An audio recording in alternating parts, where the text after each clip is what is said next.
The kingdom of Olorin's light stood like a jewel in the heart of the continent, its golden soil shimmering beneath the sun as though blessed by the gods themselves. From the high ridges where the wind sang through baobab trees to the low fields of millet and yam, every inch of land bore the scent of life. The great river Iroha wound its way through the capital like a silver serpent, its waters sacred, said to carry the whispers of the ancestors.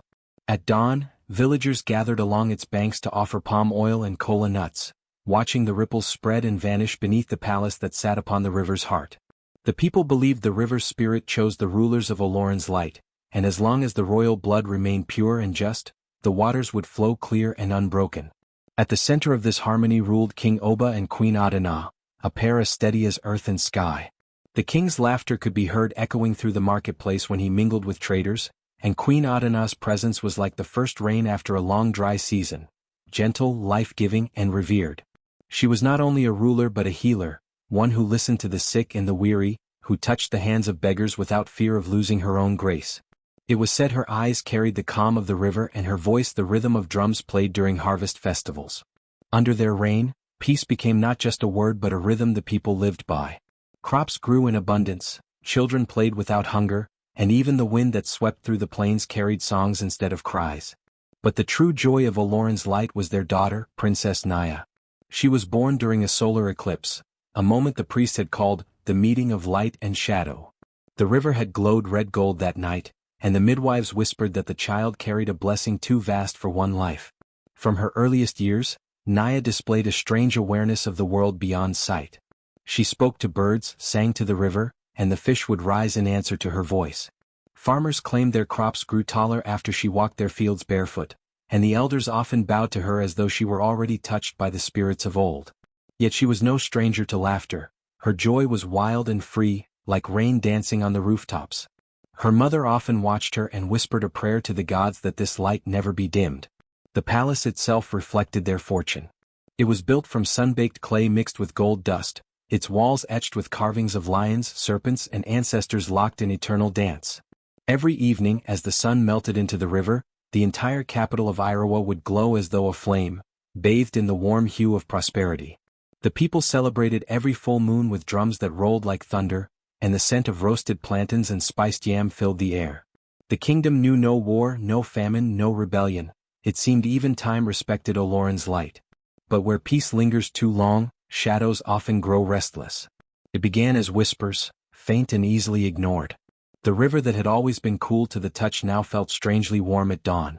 The priests who once interpreted the river's hum as divine blessing, began hearing notes of sorrow beneath the current. A herdsman claimed that his cattle refused to drink from the lower banks, their eyes wide with unseen fear. Queen Adana, wise and attuned to nature's rhythm, felt the disquiet too. During her nightly prayers, she sensed the air growing heavy, as though something watched from the horizon. Still, she kept her fears buried beneath her smile, not wishing to disturb the peace her people cherished. King Oba dismissed the omens. "The river has fed us for generations," he said, his voice deep as thunder. "It would not betray its own children." He ordered festivals to continue, offerings to double, and the drums to play louder, as though sound itself could chase away silence. But silence cannot be beaten back forever. One night, as the moon rose pale and thin, Queen Adana walked alone to the riverbank. The water reflected her face, calm and radiant, but beneath it she thought she saw another, faint, pale, and weeping. The river sighed, and for a moment she heard the whisper of her ancestors, "When the water turns to shadow, the throne will thirst for blood." Her heart clenched. She placed her palm on the surface, whispering an old prayer meant to soothe restless spirits. The water rippled and the reflection faded, leaving only the gentle current. Yet in her chest, unease took root like a seed in fertile soil. The next morning the light over Olorin's kingdom seemed dimmer, though the sun still burned high. Birds flew in erratic patterns and the sacred drums, once played in rhythm with the river's flow, now sounded hollow. Princess Naya felt it too. The same world she had once danced through now seemed to hold its breath. She asked her mother if the river could dream, for it looked tired. Adana brushed her cheek and smiled softly, but her eyes betrayed worry. Somewhere beneath the palace, where the sacred river ran through stone chambers older than memory, a single drop of water turned red, unnoticed by all save the spirits who watched and waited. Queen Adana's death came like a storm that no one saw coming. One dawn she was walking by the river, offering prayers as she always did.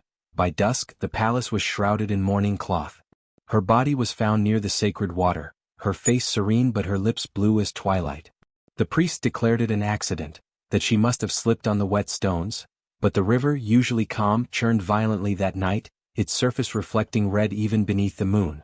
The people mourned in silence, beating drums wrapped in black cloth so their sound would not disturb her spirit's journey. King Oba, once full of laughter and warmth, withdrew into the shadows of his own throne. He sat for hours staring at the river's direction, his food untouched, his voice fading into silence.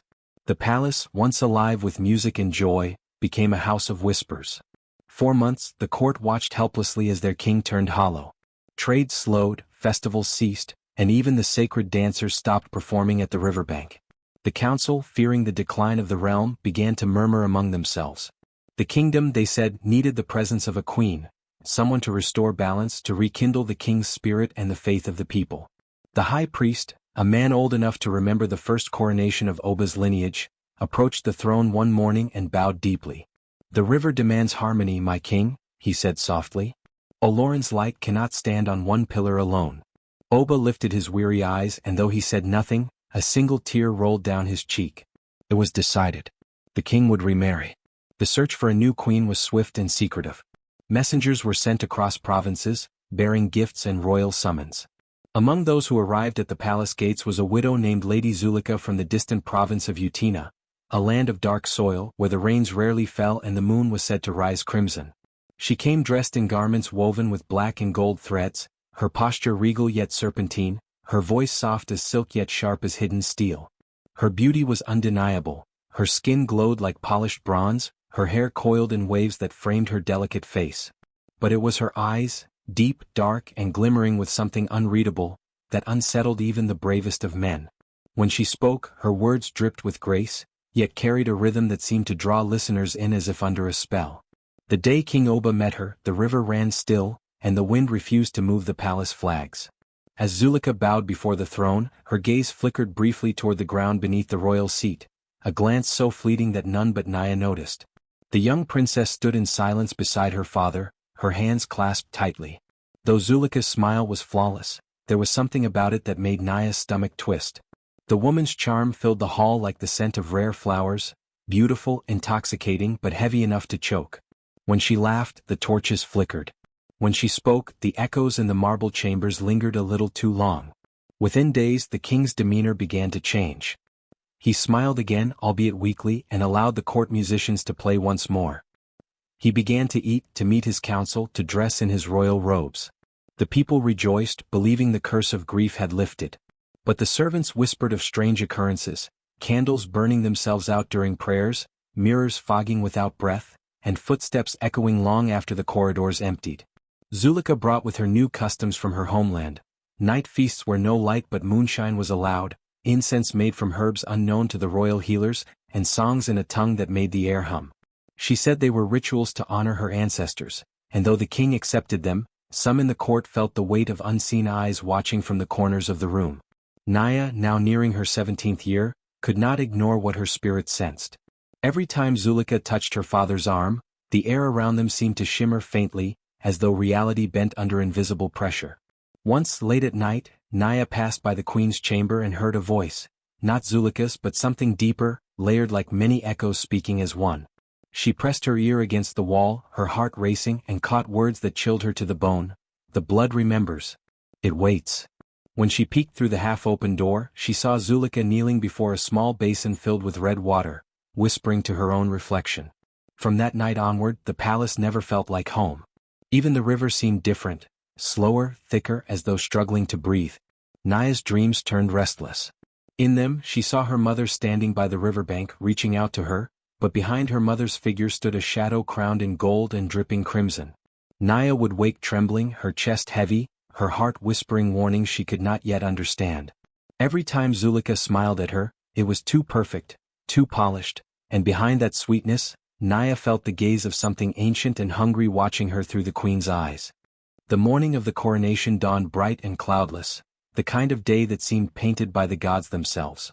From every corner of Olorin's light, people poured into the capital, their garments a sea of color and pattern. The air was alive with sound, drums that rolled like thunder, flutes that sang high and sweet, and the rhythmic clapping of thousands of hands.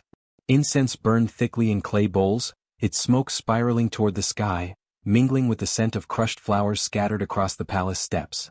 The golden banners of the royal house rippled above the courtyard, and for the first time since Queen Adana's death, laughter returned to the streets. The people were eager to witness their new queen, the woman who had returned joy to their grieving king. Inside the palace, Zulika was being prepared. Her attendants, silent as shadows, dressed her in robes of gold-threaded crimson, a color chosen to symbolize renewal and strength.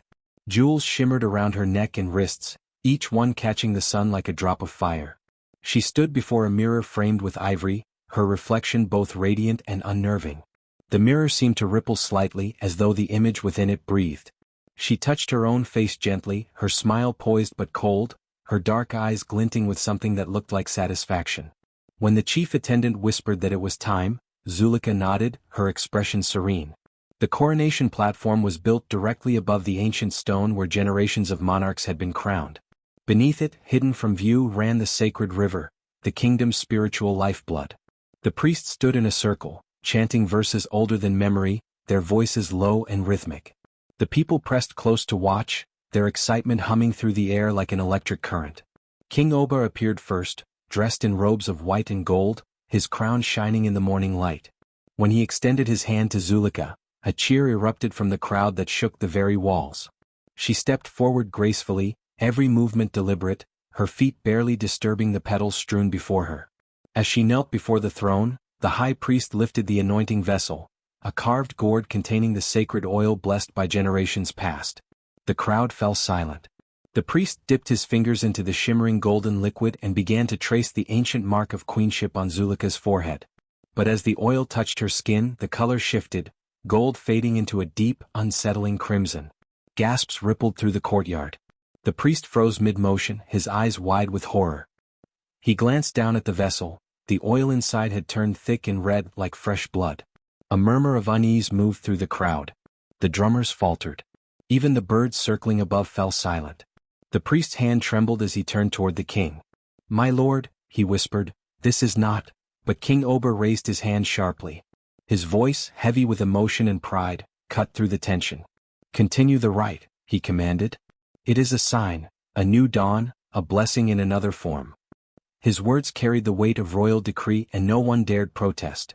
The priest hesitated only a moment longer before completing the symbol, his fingers leaving a crimson streak across Zulika's brow. When she rose, her eyes flashed for an instant, too quick for most to notice, with a light not born of this world. The drums resumed, forced and uneven at first, then louder, faster, until the entire courtyard pulsed with sound. The people cheered, convincing themselves that what they had seen was simply divine wonder. Zulika turned to face them, her arms outstretched, her smile dazzling and wide. "Oloran's light shall burn brighter than ever," she declared, her voice carrying across the courtyard like silk wrapped around steel. The king looked at her with pride, his heart blinded by adoration. But beneath the throne, where the sacred river touched the palace foundations, the water began to stir. It shimmered darkly, disturbed by something ancient and restless. The golden carvings that lined the stone throne flickered faintly as if veins of red light ran through them. A faint pulse, soft but steady, throbbed beneath the marble floor, unnoticed by all. The river's current thickened, curling and twisting as though alive. And when Zulika took her seat beside the king, the pulse deepened, echoing faintly like a heartbeat buried in the earth. The blood beneath the throne had awakened. The weeks following Zulika's coronation unfolded like a slow eclipse, light dimming one shadow at a time. The palace, once open and filled with song, grew quieter each day. The laughter that had returned with her arrival faded into careful whispers. Zulika walked the halls as though she owned not only the crown but the air itself. Her every step was measured, her every glance enough to make servants bow lower and guards stiffen. She began to attend every council meeting, sitting beside the king and interrupting the elders with a smile that looked kind but felt like a warning. At first her changes seemed small, subtle. She replaced the palace cooks with new ones from her homeland, introduced new rituals that required silence at nightfall, and ordered all torches to be dimmed after the 9th drumbeat. "Darkness," she said sweetly, "is where truth rests." Her words carried the tone of command disguised as devotion. The king, who once sought his daughter's counsel in all matters, now listened only to his queen. He laughed again, but the laughter sounded hollow, as though echoing from far away. Then people began to disappear. It started with a maid who worked near the throne room, a quiet girl who had served Queen Adana faithfully for years. She vanished one morning, her bed still neatly made. The next was a stable hand, found lying pale and cold by the riverbank, his body marked by strange black veins. The old priest who had hesitated during Zulika's coronation was discovered lifeless in the temple courtyard, his eyes wide open, his tongue blackened as though scorched. The new priests who replaced him wore black beads around their necks, smooth stones that gleamed like drops of night. Zulika herself began gifting such necklaces to the guards, claiming they were symbols of protection. Yet when the stones caught the light, they seemed to pulse faintly as if something inside them breathed. Princess Naya watched it all unfold with growing dread. Her father no longer spoke to her at length. When he did, his words were distracted, distant, as if spoken through a fog. Sometimes she saw him sitting on the throne with Zulika beside him, his eyes glassy and unfocused, his hand resting limply on hers. The palace felt colder even under the sun. Flowers in the royal garden wilted no matter how much they were watered, and the sacred birds that once nested by the river stopped returning. Then came the dreams. Night after night, Naya saw her mother walking through the palace corridors, barefoot, her white gown shimmering like mist. Her face was calm but her eyes sorrowful, her voice soft as the rustle of leaves. "Beware the woman who bathes in silence," Adana whispered in every dream. "She listens to the blood that should sleep." Naya would reach for her, but each time the image dissolved into red mist, and she woke gasping, her pillow damp with sweat. One night, unable to shake the unease, Naya left her chambers and wandered through the silent corridors. The moonlight slipped through the lattice windows, laying silver stripes across the floor. From afar came the faint sound of water being poured and a low, muffled sob. She followed the sound until she reached the great hall of the throne. There, in the dim light, a servant knelt on the marble floor, scrubbing furiously. Her hands moved in trembling circles, her shoulders shaking with each sob. "Why are you cleaning at this hour?" Naya asked gently. The woman froze but did not look up. Her voice broke when she spoke. The queen said, "The floor must shine before dawn." Naya stepped closer. "You're bleeding," she said softly, noticing the red streaks running across the woman's arms. "It's not mine," the servant whispered. Her rag slipped from her hand, landing with a wet slap. The water she'd been using wasn't clear, it was red, thick and warm. The metallic scent hit Naya's nose, unmistakable and ancient. She knelt and touched the liquid. It clung to her fingers, sticky as fresh blood. Her heart pounded. "Where is this coming from?" she asked. The servant pointed a trembling finger toward the throne. "It seeps," she murmured. "It comes from beneath." Naya's gaze followed the direction. Under the golden seat where her father had once ruled beside her mother, a dark stain glistened, slowly spreading, pulsing faintly as though alive. The red trail crawled outward across the marble tiles, thin as veins. The smell grew stronger, iron and earth and grief woven together. The servant began to wail softly, pressing her forehead to the floor. Naya stood frozen, her breath catching in her throat. The sound of dripping echoed in the silence, steady, deliberate, endless. Somewhere deep below, she thought she heard the faint rhythm of a heartbeat. The river's voice. The blood beneath the throne had begun to rise. Naya's heart pounded as she slipped through the silent corridors of the palace. The moonlight guided her trembling steps as she escaped through the garden gate, barefoot and breathless. Behind her, the royal drums still echoed faintly, not of celebration now but of something darker. Her silk gown caught on thorns, tearing as if the palace itself tried to hold her back. She did not stop until the scent of the river of roots reached her, a thick, ancient aroma of mud, moss and secrets. The seer's hut stood half buried in vines, lit by flickering lamps that breathed with a life of their own. Abani, the seer of the river, sat waiting, her eyes white as shells, her face painted with streaks of ochre and ash. It was as if she had known Naya would come before the girl even left the palace. "You have seen the blood beneath the throne," Abani murmured, her voice both ancient and alive. "Now you must see what it feeds." Naya knelt, tears wetting the ground. "It's her," she whispered. "The queen. Zulika. The blood won't stop. It seeps through everything, the floors, the dreams." Abani nodded slowly, stirring the water in her bowl. The surface rippled and showed visions. Queens before Zulika, women draped in crimson cloth, their crowns carved from bones. Zulika was not born of peace, Abani said. She is of the Shadow Queens, daughters of sacrifice, drinkers of royal blood. When such a queen sits upon a throne, the land itself becomes her servant. The rivers obey her whispers. The earth remembers her pain. Naya felt her stomach tighten. Then she will never stop. The throne must, Abani replied. For the land drinks what the throne bleeds. Each drop spilled beneath it binds the kingdom tighter to darkness. End her rule or Aloran's light, the spirit of your people, will drown in its own veins. The seer reached into her satchel and drew out a small object, a seashell, smooth and pale, marked with a spiral that seemed to move when touched. This shell hums when truth nears, Abani said, pressing it into Naya's palm. Use it wisely. It will guide your steps through deceit, but it will also sing when lies threaten to consume you. Trust no shadow, not even the one cast by your own heart. Thunder rumbled in the distance as if the heavens themselves listened. Naya tucked the charm around her neck, feeling it pulse faintly like a heartbeat. But how can I fight her? She asked, her voice trembling. She has the king, the guards, the people. Abani's blind eyes turned toward the river. Power that is stolen cannot last when truth awakens. You must not fight her with steel or fire, but with what she fears most. Naya frowned. And what is that? Abani smiled sadly. Memory. The shadows of those she silenced. When the past rises, even the darkest queen must bow. The air thickened, a wind swirled through the hut, carrying whispers, faint voices of the forgotten. Naya shivered as the shell at her throat began to hum softly. It was the sound of truth stirring. She looked back toward the palace, where torches burned against the horizon.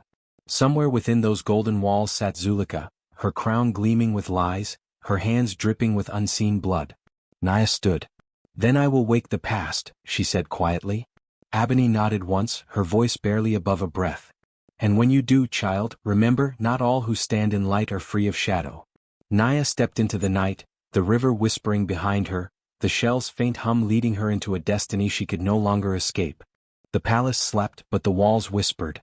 Naya moved through them like a ghost, guided by the faint hum of the shell at her throat. It had begun to sing again, low and trembling, drawing her toward the great hall. Moonlight poured through the stained windows, painting the marble floor in shifting colors, red like blood, gold like deceit. Beneath the throne, the air pulsed with a strange heartbeat.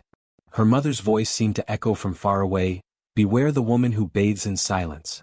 Naya knelt beside the throne, pressing her ear to the cold stone. The hum grew stronger. There, a hollow vibration. She traced her fingers along the carvings and found a hidden latch beneath the royal crest. When she pressed it, a soft click answered. A section of the floor slid open, revealing a narrow tunnel breathing damp, cold air. She hesitated only a moment before descending. The passage smelled of iron and salt. The deeper she went, the louder the sound of rushing water became. The shell's glow faintly lit her way, reflecting off the wet walls slick with moss. Strange symbols, carved long before her time, lined the stones, spirals, eyes, serpents eating their own tails. The tunnel widened, opening into a cavern where the sacred river wound through the earth like a sleeping god. Candles floated on its crimson surface, their flames flickering without air.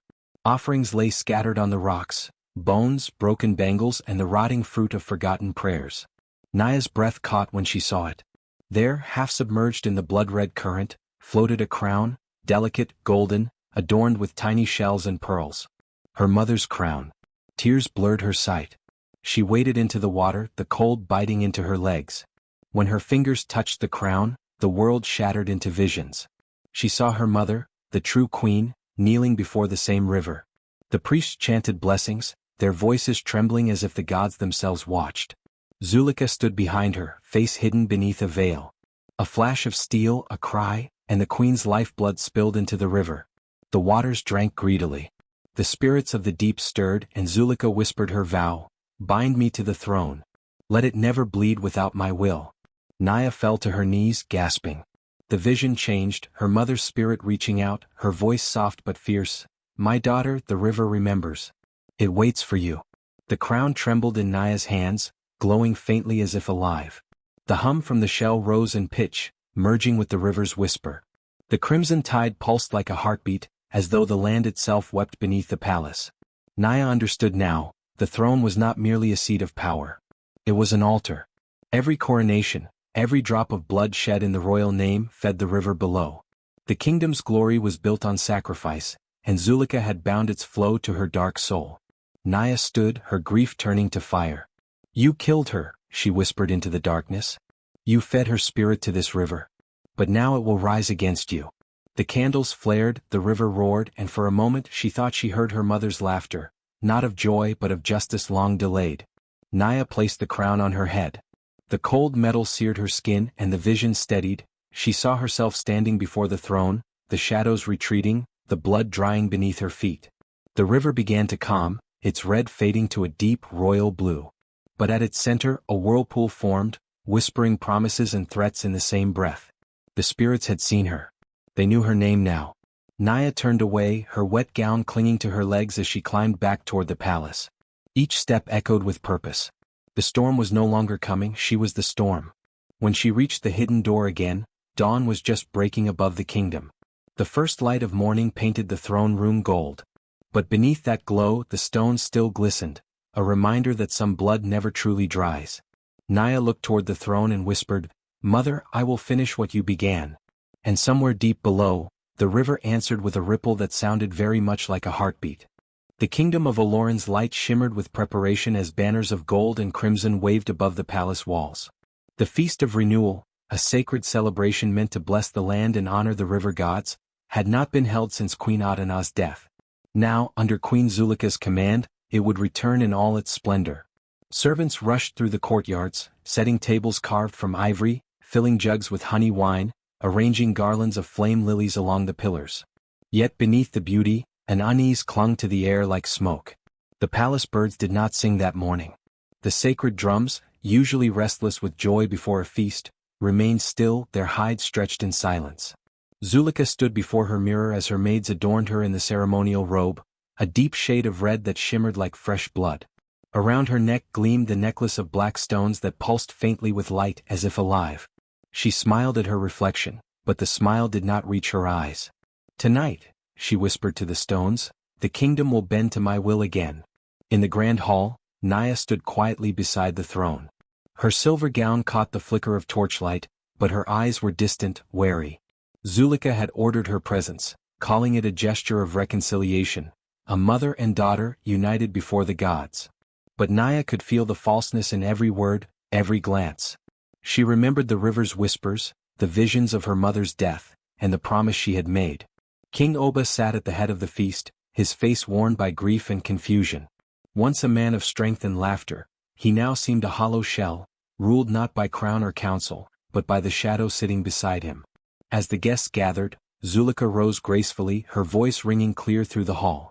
"People of Aloran's light," she began, "tonight we honor the spirits that bless our soil and guard our bloodline.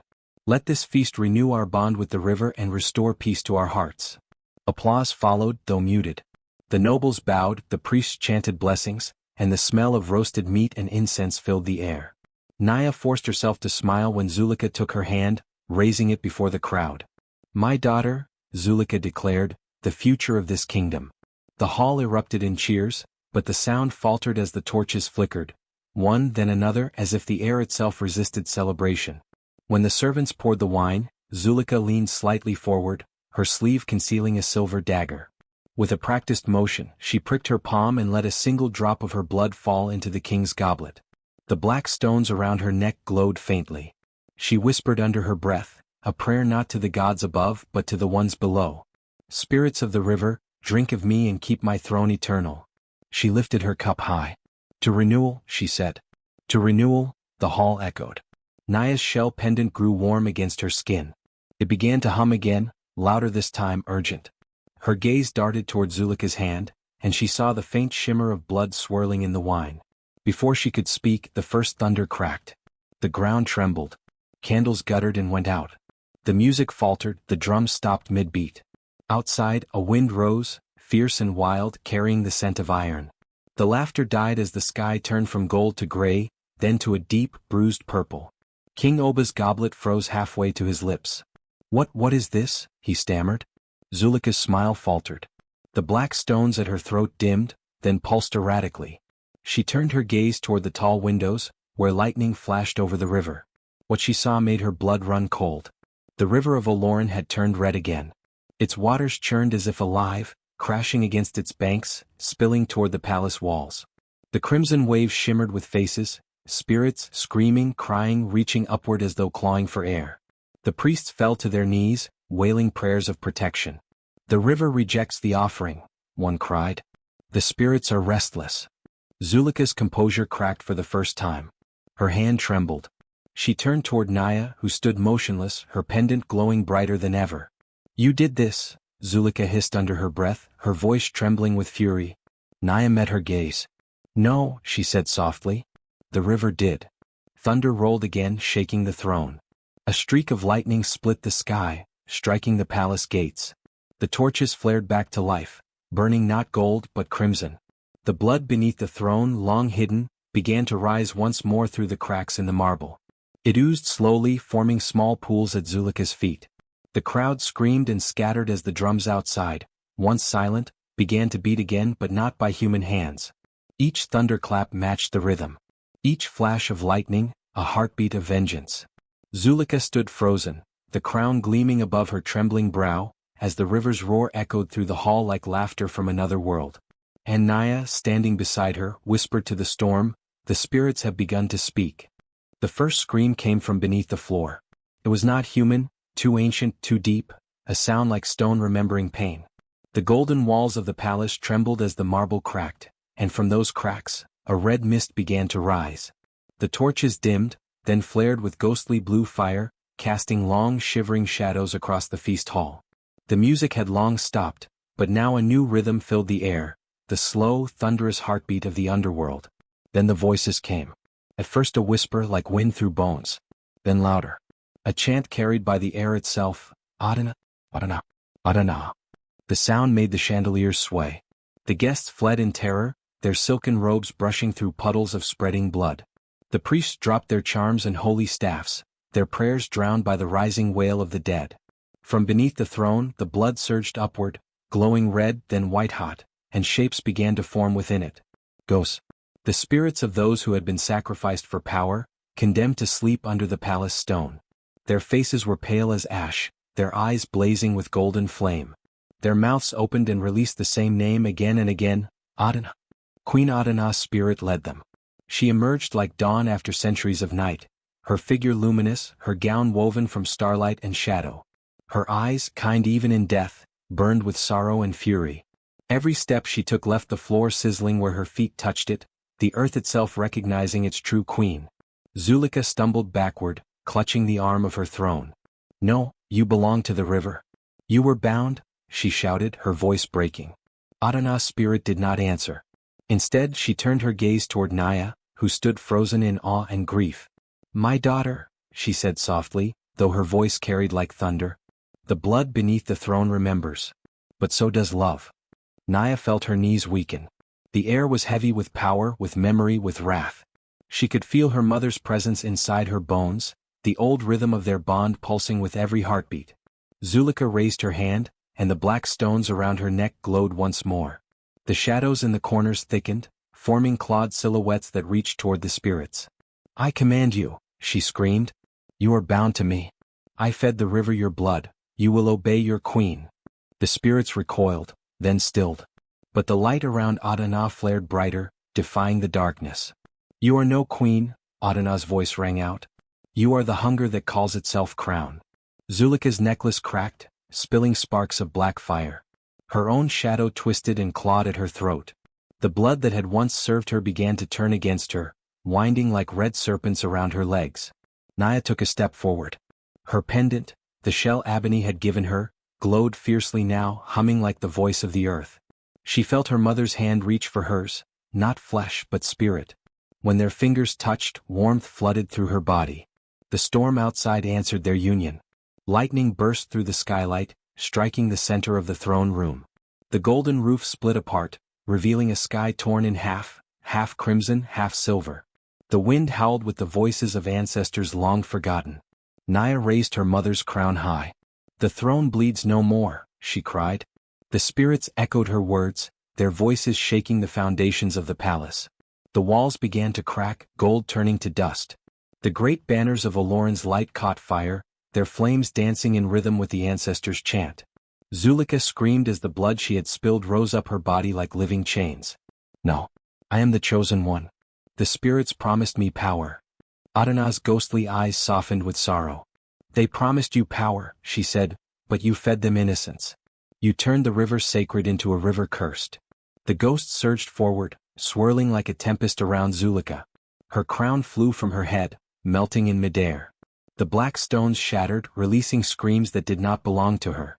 Her figure dimmed, her skin paling as if drained of life itself. Naya held tightly to her mother's hand. Together they stood amid the storm of spirits, their forms illuminated by lightning. The river outside thundered in unison, its waters crashing against the palace walls, purging centuries of hidden sin. The chant of the dead grew louder, no longer a dirge but a song of deliverance. Adana, Naya, Adana, Naya. The spirits bowed before them, the flame in their eyes flickering softly like the final glow of dawn. And as Zulika's scream faded into silence, the blood beneath the throne at last began to dry. The night was a storm of screams and lightning. The palace, once the heart of Oloran's light, now quaked as if the gods themselves were shaking it apart. The golden tiles split under the weight of judgment, and the throne, that shining symbol of divine rule, began to bleed from its base. Rivers of red streamed across the marble, winding around Zulika's trembling feet like serpents of vengeance. She stumbled backward, her robe heavy with blood, her crown askew. The black stones at her throat flickered desperately, dimming like dying embers. The ghosts still surrounded her, pale, shimmering, their hollow eyes burning with the fire of justice. The hall that once echoed with laughter and drums now pulsed with chants of fury. Adana, Adana, Adana. Zulika pressed her palms over her ears and screamed. Stop it. I did what I had to. The river demanded it. The land was dying, the soil drank nothing but dust. Her voice broke, half plea, half madness. I gave it what it needed. Blood gives life. I only wanted power to save it. Naya stepped forward, her gown soaked, her hair clinging to her face. Lightning flashed behind her, turning her silhouette into that of her mother, regal, unyielding. No, she said quietly, her voice cutting through the chaos like a blade. It wasn't the land that demanded blood. It was your hunger. Zulika's eyes widened, glistening with tears and fear. You don't understand, she cried. The spirits came to me when your mother died. They promised strength. They said the kingdom would wither without sacrifice. The spirits speak, Naya said, raising her shell pendant, but only greed listens too closely. As she spoke, the shell glowed, flooding the hall with pale light. The spirits turned their gaze toward Zulika, their voices joining in one endless echo. The river remembers. The throne bleeds for truth. Zulika screamed again and turned to flee. She ran across the hall, her feet slipping on the blood-slick floor. Her reflection flashed in every golden pillar, twisted, broken, eyes wide with terror. The air grew thick, the temperature dropping until her breath came out as fog. But every corridor she turned down led her back to the throne room. The palace had become a maze, shifting, breathing, alive. The spirits closed in, whispering her name. Zulika. She spun wildly. Leave me, she shouted. I am your queen. The oldest of the spirits, the first sacrificed king, stepped forward, his voice like stone grinding against stone. No queen rules the dead. Only truth does. Zulika's body trembled. She reached toward the throne one last time, her fingers brushing the armrest carved from ancient ivory. Please, she whispered to it, I gave everything. Don't abandon me now. The throne answered, but not with mercy. A low rumble began beneath the floor. Cracks spidered up the pillars, running toward the ceiling. The ground split open under Zulika's feet, and from its depths came a torrent of thick black-red blood. It burst upward like a geyser, coating her in the very lifeblood she had used to rule. No, she shrieked, clawing at the marble. You can't. I am the chosen one. I was promised. The blood rose higher, swirling around her legs, her waist, her chest. The spirit's chant grew louder. The throne takes what it is owed. The river takes what it remembers. Zulika's crown slipped from her head and sank beneath the rising pool. Her eyes found Naya's one last time, wide, desperate, and full of something like regret. I wanted to be remembered, she whispered. Naya's expression softened, but her words were steady. And you will be, as the queen who fed her own soul to the throne. With a final roar of thunder, the ground gave way completely. Zulika was pulled downward, the blood engulfing her until nothing remained but ripples and silence. The throne cracked down the middle, the ivory splitting like bone. From within, a bright light flared, golden, warm, cleansing. Then silence. Outside the kingdom stirred. The people, woken by the tremors, rushed from their huts and temples. They watched in awe as lightning illuminated the palace hill. The air shimmered with strange energy, and the once dark river flowed clear again. Not red, not gold, but the pure blue of morning. An old woman fell to her knees. "The curse, it's ended," she whispered.